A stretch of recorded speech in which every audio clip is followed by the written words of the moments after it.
How can an experienced productivity enthusiast make positive changes to their task management? So, this is a night we'll be talking to the productivity geeks, the nerds, the people who manage lots of tasks and who have already been through some level of development in terms of their task management. If that fits the bill for you, in fact, you may be someone who already helps other people. But what if I told you that it's inevitable that at some point you'll face some of the same challenges that beginners face? And what if I told you that it's not only inevitable, but you can't use the old approach that you've used in the past to improve your task management? My name is Francis Wade, and tonight I'll be taking you through a first of a kind discussion around assessment, its power, and how to use it to move yourself up in terms of your task management skills. But let's make sure that you can hear me and I can see you. If you could just say something in the chat, say good evening, good night, good morning, whatever time it may be for you in the world. Let me know that you're alive out there and you're hearing me, because we're going to be interacting all evening. This is just the beginning. So the purpose of our evening is to answer that question that I just asked. How do you, someone who's an experienced productivity enthusiast, continue to make positive changes? So I'm going to be speaking to give you a sense of the context of the question and how to answer it, the background. And we're going to be going into some exercises. I'll have you go back to the room that we just came from, where you'll be working at your tables on a few cases that I'll be giving you. You'll come back to this room, I'll bring you back, and you'll be answering the question that I'll be posing in the cases, and we'll do a debrief, and I'll be hopefully be able to illuminate some of the principles that you need to use if you are someone who is an experienced productivity enthusiast, someone who's managing lots of tasks. Hi, Susan. How are you? I'm seeing lots of people that I know already. So in the chat, as you can see, I'm putting in slides, and to blow up the slides, all you need to do is to double click on them. So you're someone who's already been through productivity ABC 1, 2, 3. You've been through the basics. You gained a lot from what you learned. And in fact, you enjoyed learning it, because when you learned those initial lessons, you found they made a very big difference.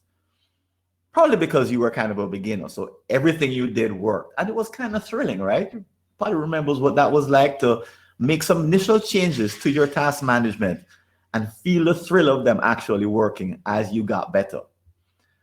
But now that you're experienced managing lots of tasks, that may have been 20 years ago that you read that first book. Not so much. Now that you're managing lots of tasks, your task volume has increased, and the initial ideas that you picked up when you were a beginner or when you were just starting out don't really work as well as they used to. So something has shifted, and we're here tonight to find out exactly what that might be. Well, there's a law, and the law of diminishing returns generally says that as you become more skilled in a particular area, it's harder to make progress. And that's true for task management as well. As you add more tasks and as you perfect the very early lessons that you learned, it becomes harder to make the kind of improvements you made when you first started out. Most sports are like that, right? You invest some time in learning the fundamentals, and once you've learned them, you can't go back and, unless you're making fundamental errors, you can't go back and just learn the way you did the basics that you first learned. You can't go from college back to kindergarten, in other words, take the same lessons and hope to make progress. You need a different kind of lesson. It's true for sports. It's a reason why the problem that productivity enthusiasts who manage lots of tasks can't fix them by going to YouTube and just doing a search. And I've done these searches, by the way, just to let you know. How do I manage lots of tasks? I'm an experienced productivity enthusiast. I'm a nerd. I've read all of the basic stuff. How do I get to the next level? But there's a few complications, and I want to tell you about a few of them. The first is that in task management, when you learn those original lessons, you may have been a beginner, but you weren't a starter. And what do I mean by that? Well, the practices that you heard of for the first time when you were a beginner actually were practices that you were already using. They just didn't have a name. Like capturing, for example. Most people who are experienced in task management know that that's the first point of entry of a task into their system, right? But that's something that every human being does. They may not be able to name it, which means they can't improve it, they can't measure it, they can't move to any kind of level, but they kind of do it, mostly using their memory, and they get by using it, right? All right, that's the first complication. The second complication is that in task management, what makes it different is that it's not like a sport that you do for a few years and then you stop. Instead, it's a practice that you use as long as you're alive, as long as you haven't lost your senses. No Alzheimer's, no dementia. Right up until the day when you can't manage any task, you'll be managing tasks, which could be well into your old age. For most of us, I think, we're managing tasks right up until the point where we can't anymore and we pass away. So this is not a sport in the sense that it's something you engage in now and again. This is a lifelong pursuit. And the skills that you'll develop as you develop them in this session will actually last a lifetime and won't go away and won't stop. So the third complication is that as you get better at managing tasks, you will want to manage more tasks. So what forever means is that in the future, you'll be managing more tasks than you are now. Now, the only exception is when people retire. At that point, some make a conscious effort to not try to manage so many tasks. But some don't. And all of us, right up until the point when we retire, will be facing a upward curve in which we need to figure out ways to manage more tasks than we did before. You've probably noticed that since COVID, you're managing more tasks. Anybody notice that? Just put a note in the chat. If you notice that during COVID, you've been managing more tasks than you were before. All of a sudden, it's as if the world just multiplied itself. And in response, you had to scramble. Thanks, Rosemary. Yes, who else? How many of you have noticed that in COVID? The variety has changed, the volume has changed, and your tools have pretty much remained the same. So the fourth complication is that a task is not a physical object. A task is a psychological object. And psychological objects, because they're only created and their origin is here, means that they behave and operate very differently than physical objects and even digital objects. So each of those three kinds of objects each have their own idiosyncrasies. But tasks, psychological objects, have a tendency to slip out of mind and disappear. And when they disappear, we have a very difficult time managing them as a consequence.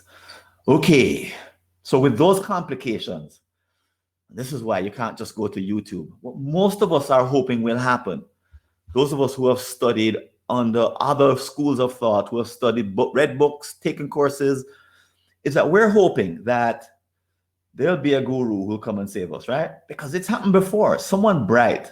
You know, I took a course in the early 2000s called Mission Control, made by a brilliant guy, brilliant fellow. And we can hope that at some point another guru will show up with another, maybe a 3-letter solution. And maybe this time he'll have an app, because back when I was learning for the first time how to manage time and manage tasks, there were really no apps that were really powerful. And maybe the next time he, or it'll be a she, will show up and they'll have something great that we could just adopt. Is that going to happen? I'm going to argue and say that that's not going to happen. that is wishful thinking on our part. That a guru is really helpful when you're at the beginning. But as you become more sophisticated, as you manage more tasks, as you master the lessons of the guru, as you pick and choose from what he or she teaches, you need a different approach. And it won't come from guru number two. So why should you care about this? Who are the kinds of people who care about their task management and improving it over time? Well, they tend to be, the research says, slightly type A, very driven and ambitious and impatient and sometimes very competitive, but definitely proactive and very concerned about how long things take.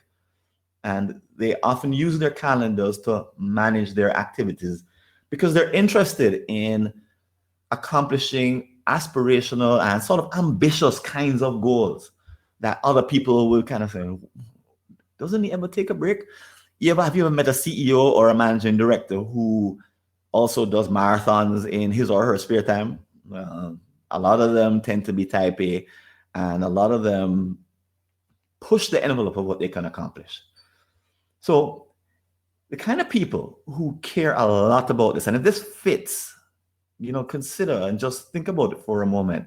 If you have tendencies like this, that you're managing a lot of tasks now, more than perhaps the other people that you spend time with. And in the future, you're going to be managing even more. So this conversation could be a game changer for you. This whole line of thinking could be one that actually moves you into a different realm when it comes to your effectiveness and you're accomplishing your dreams, your aspirations, your goals, in any given part of your life. In respect to just having kids, you hear these awful stories of parents who spend their whole time sacrificing for their kids, but at the office. And when they get to 21, the kids get to 21, 22, they say, okay, well, I can spend some more time with you. The child says, I don't know who you are, and wants to have nothing to do with you. So some of the ambitions that we have in this enlightened age is that we want to raise our children in a way that does not happen. And we want to accomplish all kinds of big objectives in all parts of our lives. So more task volume, and this is the problem that type A's have, is that, as you can see from the diagram, you may start off at a particular level as a beginner, and then it grows the second year, third year, fourth year, fifth year, is that as the task volume grows, it eventually bumps up against the limits of your capacity. It's like a balloon inside of a box. And as you blow on the balloon and put more air in, more tasks, it fills up the box. But the box is of corrugated, not iron, but it's of corrugated cardboard. It can't move anymore. And eventually something bursts. Something happens that causes a problem because there's more tasks than the capacity of the box can effectively manage or hold. And what happens when the number of tasks grows to that limit? Remember before I said, what if I told you that at some point it's inevitable that you'll experience the symptoms of a beginner? Well, there are unwanted symptoms that you'll experience when that balloon gets to be the size of the box. Hopefully it won't burst, right? Because it sounds awful. But it'll feel the pressure. And those unwanted symptoms in task management it's a kind of like a pressure that comes from managing lots of tasks. And here are some of the unwanted symptoms and we're going to talk about some of these in the cases that we work on tonight. Overwhelm. You can just read through that list. These are the symptoms that they get beginners to start learning about task management. So it gets them to pick up their first book. But it's also, they're the very same symptoms that someone who is experienced feels when that balloon gets to be the size of the box. Or in other words, when they have so many tasks that it reaches the limits and the edges of their capacity. Now they've got to work on their capacity, on growing the box to escape these symptoms. Now, the reason I say this is all inevitable, let's see what my next slide says here so I don't go out of sequence. Oh, actually, my next slide says, are they inevitable? And I just said, yes, they are. But why are they inevitable? The answer is that, I didn't even put the answer. I'm going to talk through the answer with you. The answer is that we human beings love to accomplish more. And as we add more tasks and try to accomplish more, if we expand the size of that box and if we grow more capacity, what happens is that we add more tasks. So as a beginner, you maybe had a small box. You did the first set of lessons and learning and reading, and then your box grew a bit bigger. And then what happened is that you added more tasks. The balloon got even bigger until it pressed on the edges. And then maybe you found a way to make some more changes, and then it got bigger. Well, the law of diminishing returns says that you'll be finding it more difficult to grow the edges of your box, to add more capacity. But psychologically, your mind doesn't care. Your mind wants to use up all the available space in the box, all the capacity it can somehow derive. So it'll keep adding more tasks. In other words, we have an insatiable appetite for managing more tasks. And the more capacity that gets added, over time, we just keep adding more tasks. So inevitably, we start to experience those symptoms. So it sounds awful, like there's no way out, but there is, and we're going to talk about it today. So the reason this hasn't been solved yet, and the problem I'm describing of those who are more experienced, is that those who are innovating in the field, I have a little bit of a criticism for them, is that it's easier to talk to the beginners.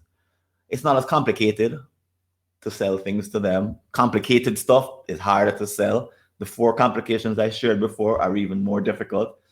Hi, Jenny. Yes, you'll not only have the slides after, but you will have the recording.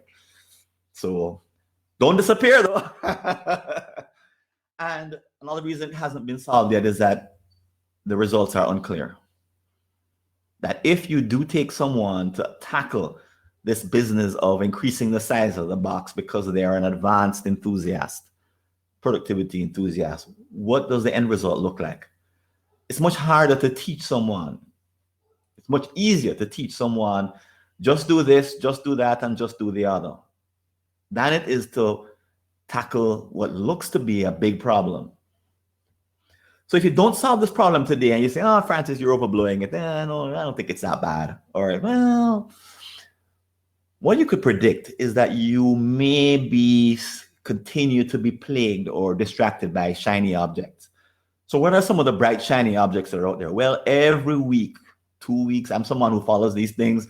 Every 2 weeks, there's a brand new app out there saying it's going to solve all your problems.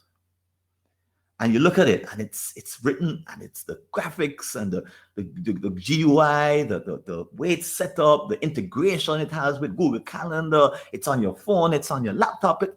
All these fancy new features make you go, boy, I wonder if I should forgive the one I'm using now and use that one instead. And their job is to make their app seem as attractive as possible. That's one kind of bright, shiny object that is only going to increase in time. The other is the new practices that we come around every few months or so. Right now, it's very popular to talk about start the day like Elon Musk, or start the day like Bill Gates, or start right now, one of the habits that's being promoted, and it's being shared all over the place, bright, shiny object, is that the way you spend the first hour of the day determines the rest of the day. No, it may be true. I mean, I think there's something to it. But it's been around forever. And it's become a bit of a meme, right? Something that people think is going to be, oh yeah, this will be the solution to the problem if you're someone who's already experienced. I'm going to propose that we throw all that away and that there are answers to what you should do in lots of areas of expertise.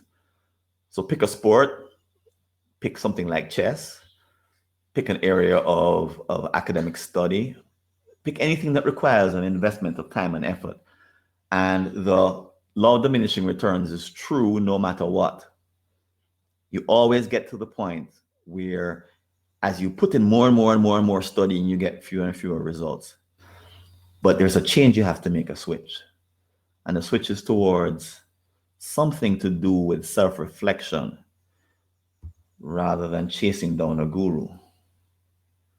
Something to do with an assessment rather than bright, shiny objects.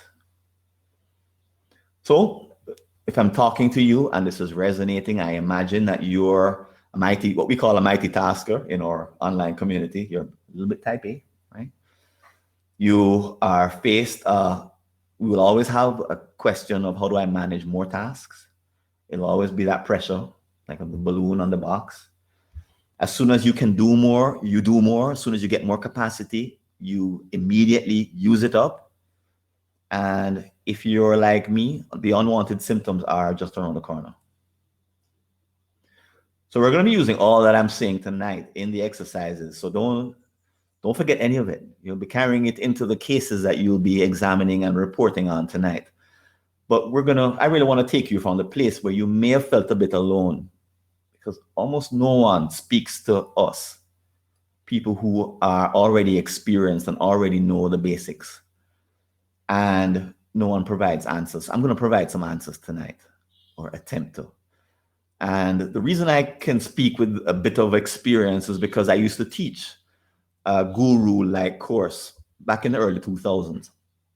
I got tired of doing it, and I had a moment about 2003. I led a program. My mom attended it, and 3 months later, I asked her, "How's it going? How are you using?" She seemed happy in the course. How are you using the stuff I taught? She says, "Well, it's not really for me." No, I started to argue with her, right? Like an idiot. I said, "No, yes, it is." Because I was deep in one size fits all world, which is the world that gurus tend to promote. Right? It's simpler to say, yeah, but everybody should use exactly what I'm teaching, and it does apply to you. So I tried to convince my poor mom that yes, what I taught did apply to her, and that she should start using it right away. I was an ass. It wasn't until later on, about 2 years later, I gave up teaching that program, in part because I got feedback from her and others, and moved to Jamaica. And then I had an explosion in the number of tasks I was managing, and I started to struggle. I picked up GTD thinking that was the answer. It made things worse.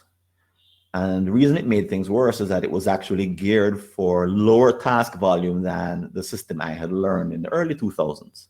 So in other words, I stepped back thinking that it was something, I didn't really know this, but I stepped back thinking that a system that was designed for lower task volume would work for me, and it didn't. So when I actually started developing a first program, I said, there's no one size fits all. So if there's not a one size fits all for everyone, that means I need to somehow give people a way to do this analysis on their own. I can't sit with them and coach them through what they need to do. There's not enough coaches in the world for all of us to have a coach who gets to this level.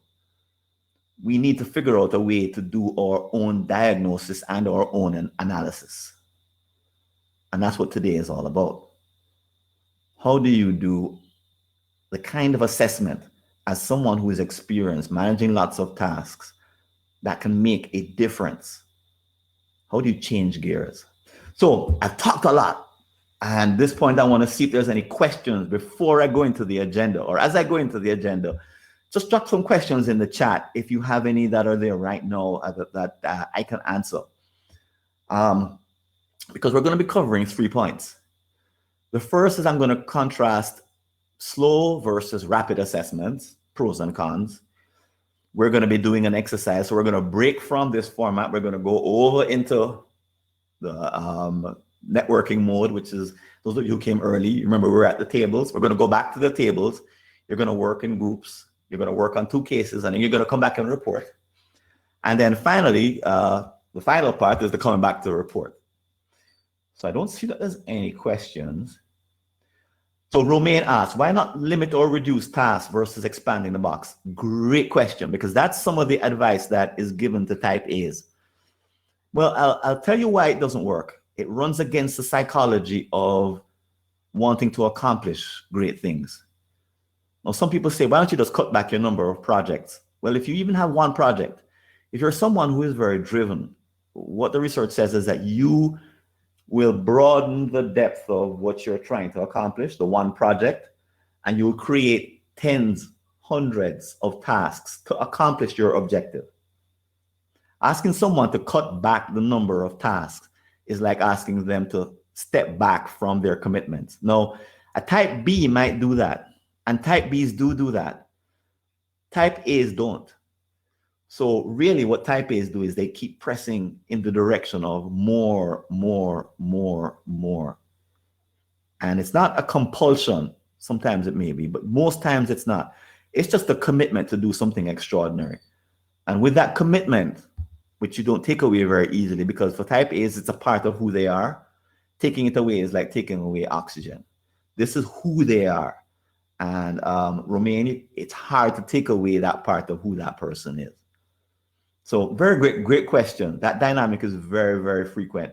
Type B is telling type A's, well, why don't you just scale it back? And type A's are like, no. They may not say it, but that's what they mean. Okay, so let's talk about what it is to be a diagnostician. Craig says, agreed, Francis. Conscientious individuals actually feel guilty if they're not overcommitted. That's a quote. Wow. Peter Jordan, University of Toronto. Wow.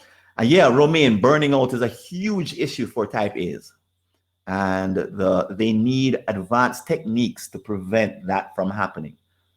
So part of what they need to learn is, how do I manage myself? Someone who has huge aspirations, how do I expand the box so that I keep my life in balance? A huge issue for type A's is not burning out. Okay, so the good news is that, guess what? You're already a diagnostician. And right in this moment, as I'm speaking, everyone in this webinar is diagnosing what I'm saying. You're weighing and you're asking, will what he's saying work for me? Is that true for me? Is it not true for me? So I don't need to tell you that you need to diagnose. I'm just willing to point out that you're at it all the time. And when you read that book or took the training or got advice from someone tells you you're trying to do too much, cut back the number of tasks, or you read an advertisement for an app, you're diagnosing, will that make a difference for me? And in that moment, you're deciding yes or no. So you're already diagnosing. Let's just try to take it up a notch with some tools. Question is, what do you diagnose with? And this is true even people, when I've taught hundreds of people in task management, time management programs, and they sit there diagnosing. People who read most popular book, GTD, diagnose in one way when they were a beginner, and 10 years later, 20 years later, they read the same book and they're like, they diagnose it very differently. So our approach, the one I'm going to share with you tonight that we use at 2Time Labs, is to use the task system analysis method, or TSAM. And it's embedded in 3 places at the moment. It's in my book, Perfect Time-Based Productivity, which you can purchase on Amazon. Get into what we're talking about. There is the New Habits 1 or 2-day training, which is a face-to-face training, as you can imagine. I haven't done too much of those very recently. And they're in the My Time Design online training that we also deliver. And today I'm going to be introducing you to My Time Design Rapid Assessment. That's the program that today is really all about. I'm going to invite you to register in it and actually start taking it for yourself. So here's the practices that are at the heart of the TSAM method. They're made up of 13 independent practices. And I've put a link there that you can dig into later on if you want to write that down. By the way, if you double click on a slide, sorry, not double click, take that back. If you right click on a slide and say open in another tab, it'll open that slide into another tab so that you can see the tab and save it for later, just so that you know, okay? You may even be able to download it. I know that I can in the top right-hand corner. I'm not sure if you can, but I know I can. So at the heart of the task system analysis method are 13 independent practices. Some of them may look familiar to you because some of the language may even be similar. The new version of getting things done uses the word capturing. For example, it used to use collecting, I think.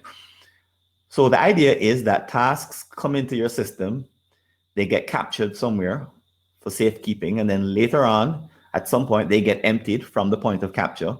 And when they get emptied, you have 5 choices to act now, store, schedule, list, or toss. Okay, those are the only choices. And in addition to these 7, which we call the fundamentals, which have to do directly with how you manipulate tasks, there's also switching, which is swapping from one task to another, how you do that. Interrupting, which is stopping a task, like sleeping with an alarm clock. It's an interruption. It's a planned interruption. It's a skill in and of itself. Reviewing, which is going over your task management system to make sure it's working and that you're not being overloaded and that maybe there are improvements you could make. And it's also about setting plans for the following week.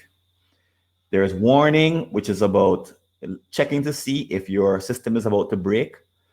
Habiting, which is putting in place a brand new habit for the very first time, identifying it and bringing it into your behavior pattern. And then there's flowing, which is entering into the flow state, or what we call deep work, which means basically doing extremely focused work, the kind where you hate to be interrupted. So Dale dropped the link to the description of those 13. So in each of our programs, there's a description of them, but you're going to be using that description right now. So I hope you're really listening, right? So here's what the description produces when you do your assessment in the rapid assessment program. Here's what you get. You get a profile. And the profile, if you click on the diagram, click on the graphic in the chat, it'll expand to fill the screen. So in 20 minutes, we figured out a way to take something that used to take better part of a couple of days, maybe 2 hours of the 2-day program. And if you're doing it online, at least maybe the same 2 hours. And using an online quiz, we're able to produce a profile looking like this. And as you can tell from the profile, all 13 skills are laid out. And for this particular individual, let's call him Bob, he's just starting, just becoming aware of 3 practices. He's already started on 6, but he's at a very low level. And there are 4 practices that he's taken up to a higher level. So this is what his profile looks like. So he's already been doing probably a little bit of work on his task management, which is why he's not all starting out. So here's the exercise, my friends.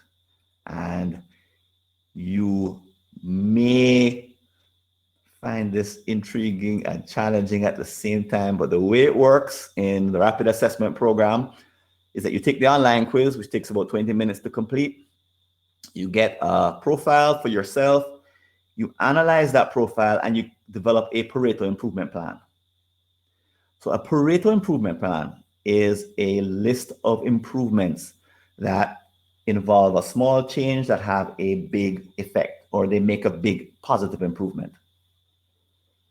And I dropped also the link for the program, but I'll tell you more about the program later on. But this is the essential steps of the program. So you leave with a plan. Ryan says, can you be straddling 2 time zones? Not sure what the question means. Ryan, you want to elaborate on that a little bit? We'll see what that means. So your profile could look something like this. And here's the question that you're going to be answering in an exercise just now. What does that mean? What does that profile mean? Oh, whether you be in bronze or silver. Or coaching, Ryan, is that if you find yourself in the middle, if you choose the lower one. Why? Because then you can make some easy improvements and move to the next higher one. So that's been the advice if you find yourself straddling two zones. Great question. So what does this report mean? You're going to answer this question. So a Pareto plan, a Pareto improvement plan, let me show you what that looks like, because it takes some interpretation, right? So obviously this person has some strengths and some weaknesses, and we're going to move now into the exercise. And I'll show you what a plan looks like.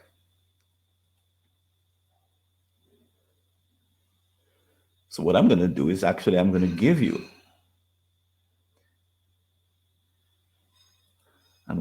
a case. It's going to look exactly like this. It's actually this case. So this is the case of Anne. And Anne is experiencing the following symptoms. And Anne also this is what her profile looks like. Okay. So her Pareto improvement plan would look like this.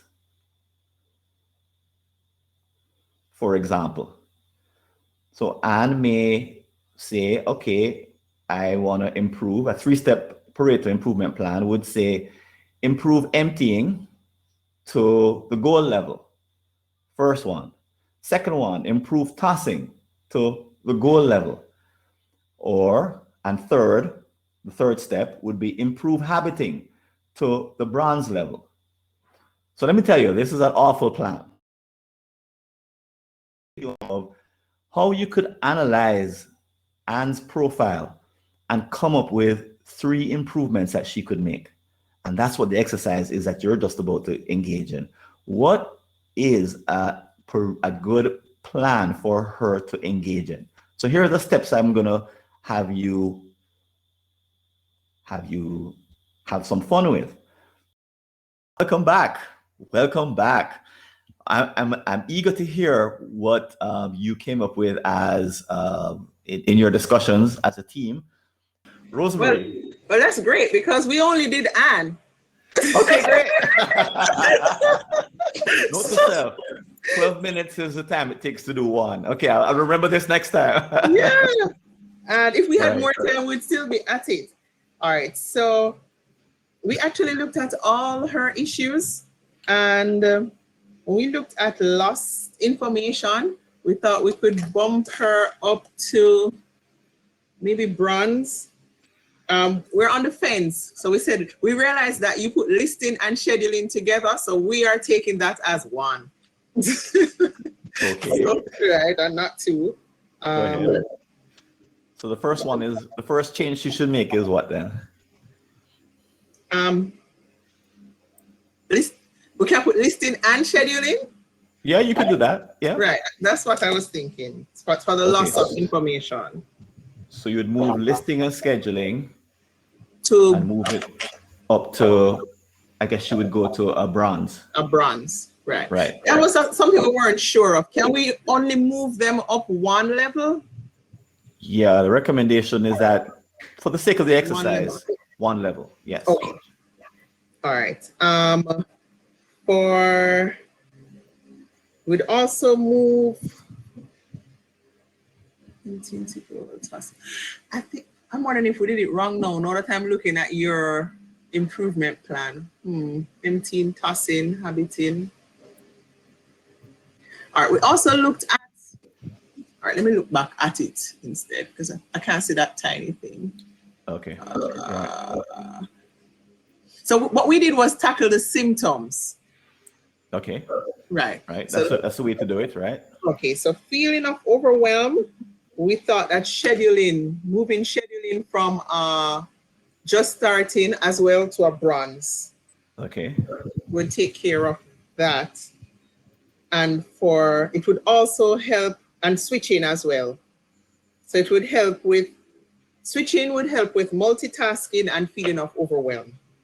Okay. Ryan, I'm Right. bringing you up. Ryan just raised his hand as well, so I'm going to bring him up as well. Okay. And then the other thing, the third thing, So which is switching. right. Uh-huh. So the three we've chosen are switching, listing and scheduling, and flowing. Flowing to help Flowing. with no deep work, no time doing deep work or flow. So Okay, those are the three. great. So the first one was listing, the second one was switching, and the third one was flowing. Right. No, listing and scheduling. And if we were Listing to and choose, scheduling. right, Sorry, if we were to choose, we would choose scheduling. you choose scheduling. Okay. Right.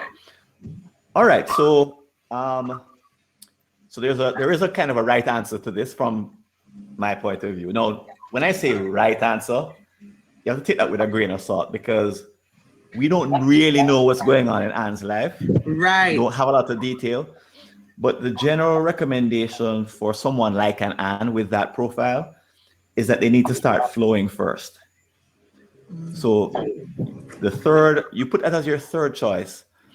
I would We didn't recommend that put she it in actually. order. We just, I didn't know it was supposed to be in order. But we just looked at the things. Okay, no problem. But you identified flowing correctly. Now, the reason is that if she knows nothing about any of the other practices, she at least needs to flow so she does her job well. That's the basic. So we were trying to figure out for Dwayne what we thought would get him the most bang for his buck.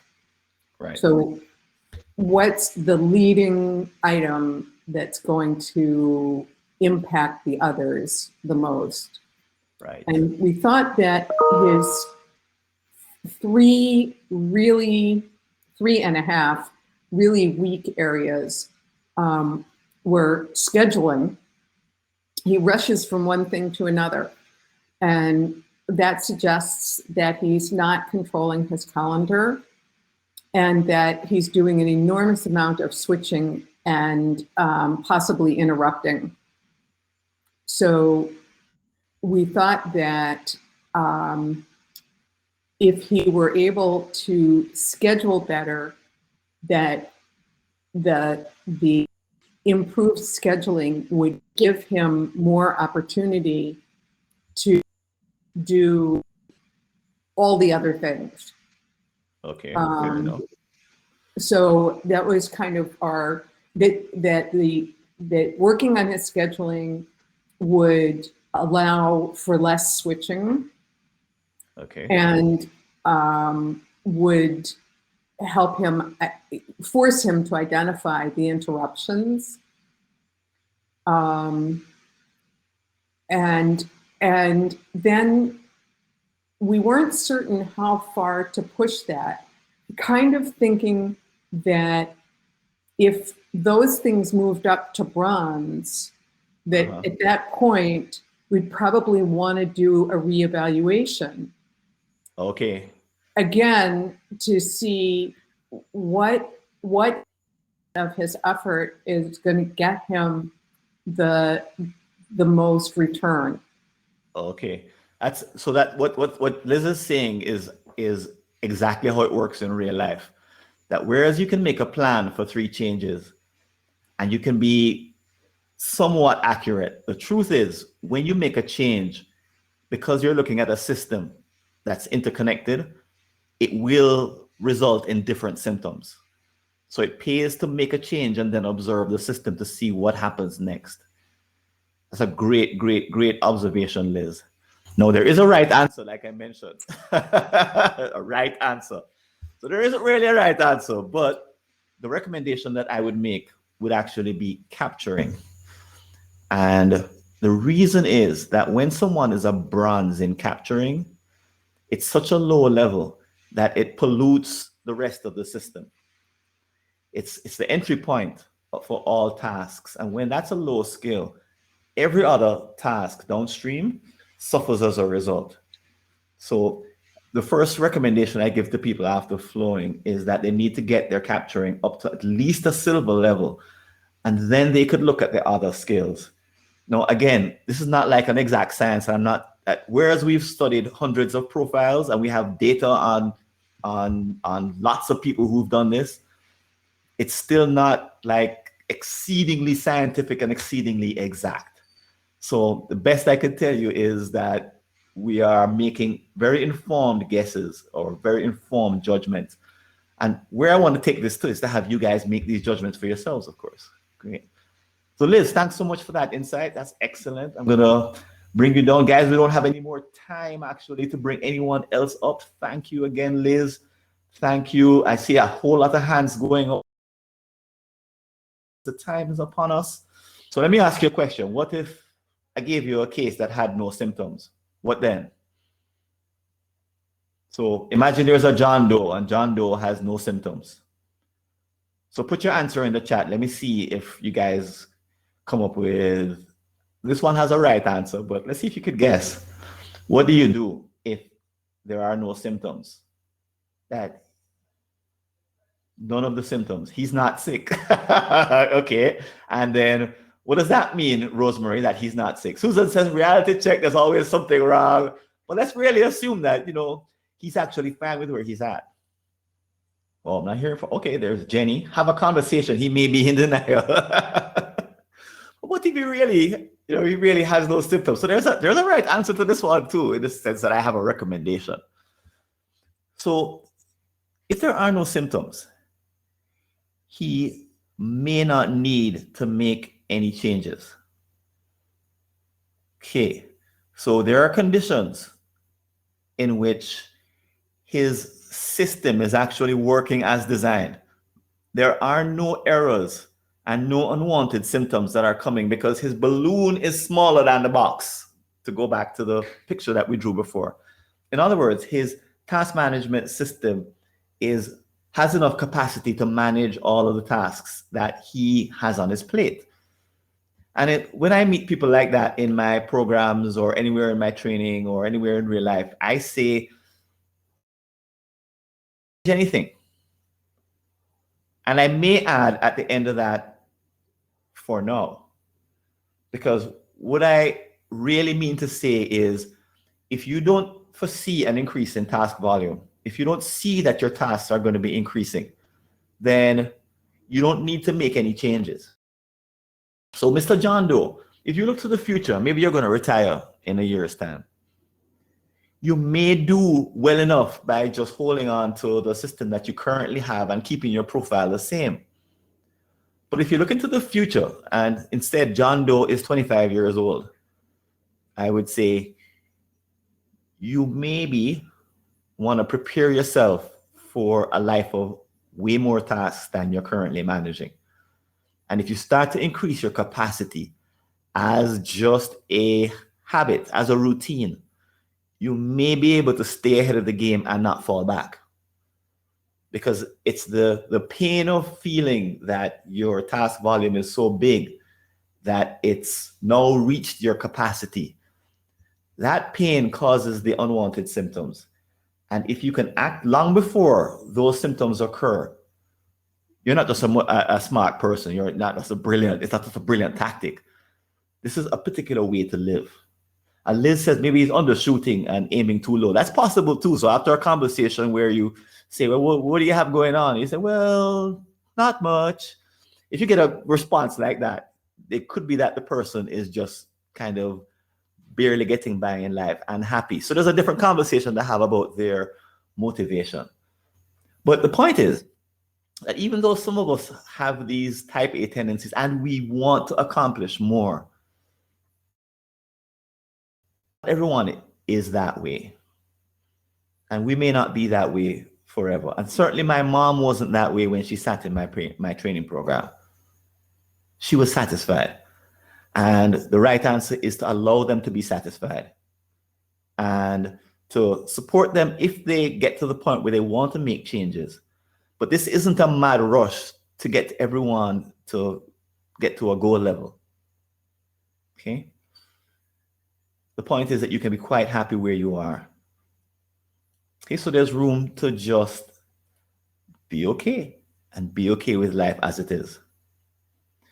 Okay, so how can you craft your own improvement plan? So the point here is, how could you do an assessment and craft a plan like the one that you saw for Anne and the ones that you guys came up with?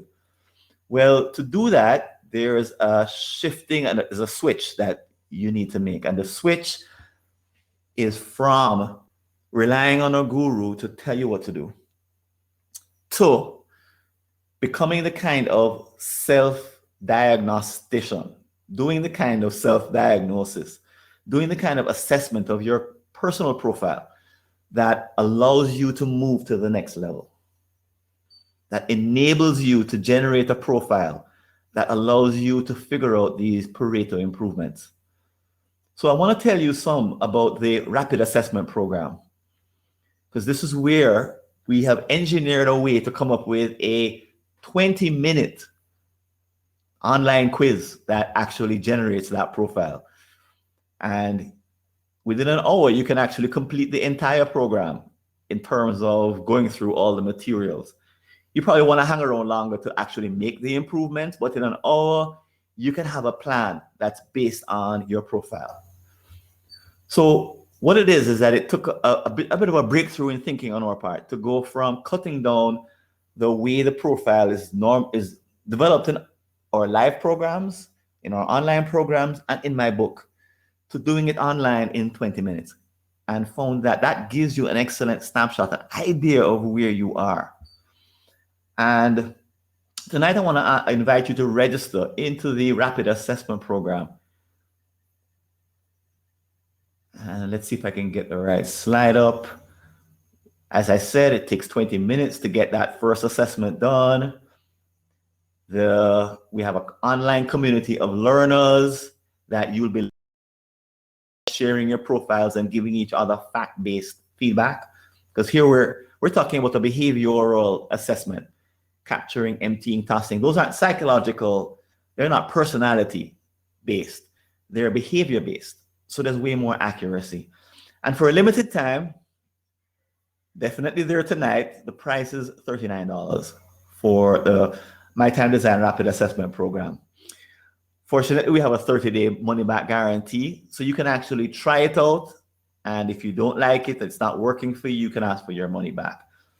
There are some bonuses. I won't go through all of them, but they're worth at least $351. A bunch of them that really we think offer you a unique opportunity to make the switch that we're talking about. Okay, so let me take any questions you may have about the program before we close out for this part of the evening and switch back into networking mode. Are there any questions you may have about the My Time Design Rapid Assessment Program?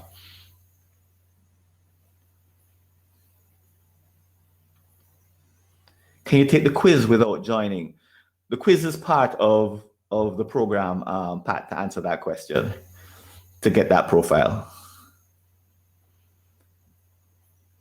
So no, there's not a way to take the quiz. The quiz is made up of basically 13 parts, one part for each of the practices that you saw.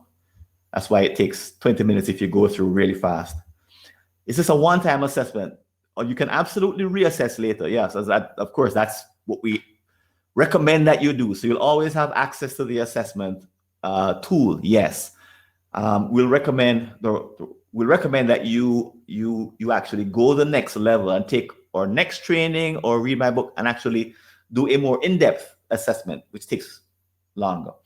Liz asked, what does the result look like? It looks exactly like the profiles that we've been looking at tonight. The one that you saw for Anne and the one that you saw for Dwayne. And the one that I showed as an example, that's exactly what the profile looks like. The plan looks like a more detailed version of what you saw me call the Pareto Improvement Plan. So if I let me put back up the Anne slide. If I need to do that with the plan, it's a more detailed version of that plan. It's a very basic version, but the profile looks exactly like this, with just starting the bronze, silver, and gold. Liz is asking, is the plan part of this offer? The plan, yes, the plan is that's the main part of this thing. The main part of this is that you develop this plan. So with my help and the help of the others who are in the program, the main takeaway is the profile and the plan, both of them. So you'll have the input from the other folks in the program. The point is So the point is not the plan. Sorry, the point is not the profile. I think this is what Liz is getting at. Is the point the plan? The point is the plan, yes, because you want to start making improvements immediately. Because you could imagine that if Anne were really here and she was listening to your feedback, she might say, let me go work on my flowing. Let me go find out what flowing is if I don't know. And let me go see what do they mean by flowing?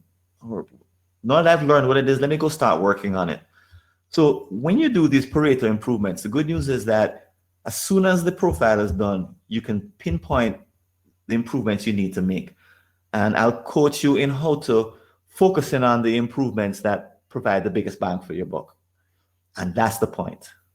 That's the whole intention. Great question. Great questions, Liz.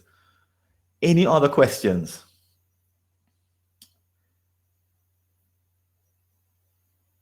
Or queries or comments? If not, okay, I'm going to put you've gotten the link. Dale, could you drop the link one more time? Okay, great. Jenny's got it. And let me introduce you to Kumar.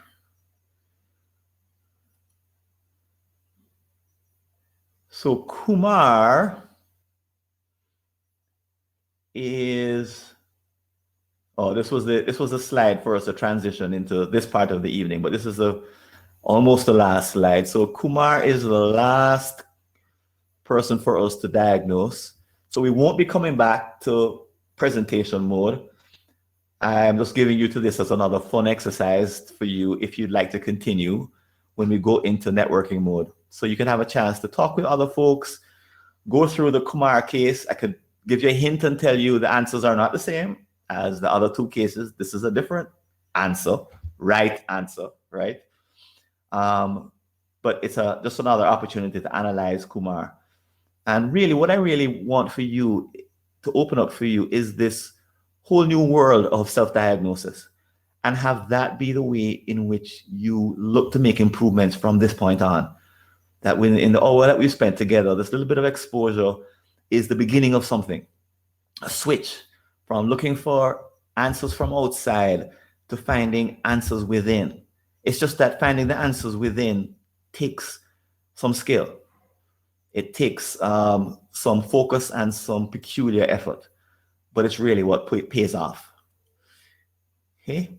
And that's what I really want for you. And the promise of the program is that's what you'll get in bucket loads. This transformation, this new way of making improvements. And the final slide that I just put up is a description, in case you want it, of each of the 13 practices, in case you don't know what they are and this is your first exposure. And if there are no other questions, I want to thank you. We're going to go, like I said, we're going to go into networking mode. Jenny says she has to leave. Sorry you had to leave, Jenny. We'll miss you. We'll move over into networking mode and complete the exercise, the Kumar exercise. If you have any questions, I'll be bouncing around in and out. But thank you all for coming, and I appreciate I really love to have the students from the MBA class. That's an MBA class here in Jamaica, actually. Real surprise to see them come. And guys, take care. If there's any other questions,